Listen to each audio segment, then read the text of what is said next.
The chair now recognizes the gentleman from Oklahoma, Mr. Brecheen, for 5 minutes. Thank you very much, Mr. Chairman. Our decaying national security is on full display. We know the southern border is open. I think colleagues across the aisle know the southern border is open. Illegal aliens definitely know the southern border is open. The policies are what is causing millions to come to the border.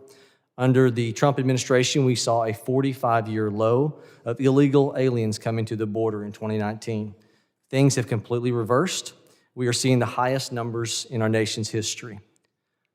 President Biden, Secretary Mayorkas, leadership matters. And there's not been a federal law change that has provoked this. It's the leadership from the top. Since February of 21, Custom and Border Protection has reported over 6.5 million alien encounters at our southern border. Under this administration, an additional 1.7 million gotaways. That is 8.2 million total since this administration took office, and that is 3 times the population of Oklahoma. That means in 3 years, almost every year, the population of Oklahoma is coming illegally across our southern border. Custom and Border Protection reports they've apprehended 294 known or suspected terrorists between ports of entry under President Biden's time frame. Only 14 suspected terrorists were caught trying to cross the border during the entirety of the 4 years of the Trump administration. There is a passage in the Bible that I find interesting. I think it's appropriate. It's Ecclesiastes 8:11. It says, "When the sentence for a crime is not quickly carried out, the people's hearts are filled with schemes to do wrong." It remains and has been lawlessness to cross that border, southern border, with undermining the rule of law. And lawlessness is contagious. Lawlessness of an open border encourages lawlessness of the fentanyl drug trade. It encourages human smuggling. It encourages illegal aliens to drive without a driver's license once they get here, or go on for those illegal aliens that are here and commit additional crimes because they remain hidden. And under your leadership, Secretary Mayorkas, we're not deporting them to the levels that we were. We all know this. Former Ambassador John Richmond was before this committee yesterday. He said that criminal convictions by the Department of Justice against human trafficking is also down 48% since 2019. It's amazing. I've got a couple of pictures here. It's amazing what leadership can do. I want to hold these up. This is a Custom and Border Patrol agent cutting barbed wire that the Texas Department of Public Safety put in place. This administration, leadership, is bringing this about. I've got another picture here. This is a loader tractor, and it is lifting up barbed wire also put in place by the Texas Department of Public Safety. Those images are pointing to the fact that a secure border is lacking, and the Border Patrol agents, following the leadership, the culture of leadership, are doing what they can to undermine the rule of law.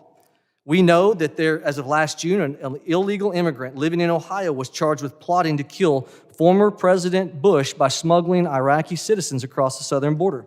He applied for asylum the year prior in March of 2021, an assassination plot against a former president of the United States that has ties to what's happening at the southern border.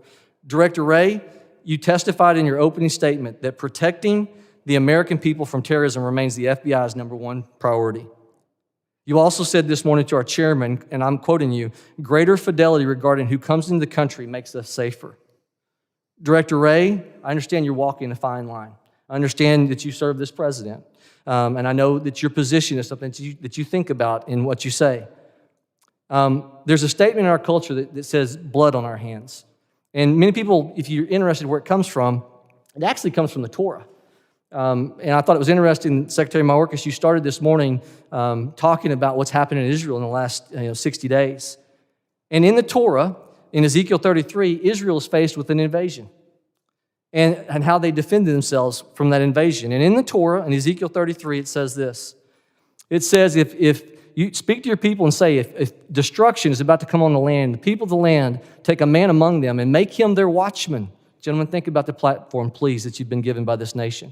And they make him their watchman, and he sees the sword of danger, destruction coming on the land, and he blows the trumpet and warns the people.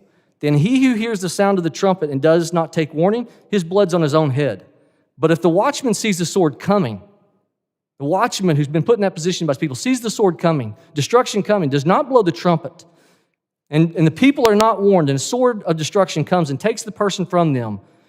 Talking about the watchman, his blood will be required from the watchman's hand. The individual, the people in that country will be from the watchman. He will have blood on his hands. Director Wray, are you doing all you can to speak to Secretary Mayorkas and President Biden and crying aloud the destruction that's coming to our nation and potentially come if a terrorism attack hits us within the next years, months? Have you done all you can to know that your conscience is clean on this front? Congressman, my conscience is clean that I'm doing everything in my power to protect the American people from the threat of terrorism, from the threat of fentanyl, from any number of the other threats that we've talked about here today, and that includes working closely with the rest of my colleagues in government. Mr. Chair. In my discretion, I'll let Mr. Mayorkas respond. I'll take just a minute, and I appreciate your exercise of discretion. I believe the congressman said that in 2019 there was a decades-long low in the number of encounters at our southwest border. That's a remarkably stunning misstatement of facts, since in 2019 it was almost 100% increase in the number of encounters over just the year prior. But I won't correct all of the misstatements. The misstatements with respect to the concertina wire and the like, I just want to address one. Because I am accused of all sorts of things in these hearings, and I can take it. What I will not accept, I can take it, I don't. I just return to my work, and I do the work of the Department of Homeland Security, incredibly proud to support the 260,000 men and women of that department. But to say that the Border Patrol agents who risk their lives every single day to protect our country undermine the rule of law is beyond the pale. And I just want to make that clear. Well, I think since you've impugned the member, I need to allow him to respond to that. I didn't understand him. I heard him to be indicting leadership, but Mr. Brecheen, you're recognized for. Thank you, Mr. Chairman. This is a result of leadership. It's a result of a culture that says one thing and does something else at the southern border. It's lawlessness. And you take a company, you take a government entity, you take anything, leadership matters. And so this is lawlessness. And somebody has to take responsibility for it. And in regards to 2019, one of the months, you saw one of the lowest numbers in 45 years of recorded illegal immigration in 2019. One of those months, that information, I would stand by that. Gentleman yields back, and Chair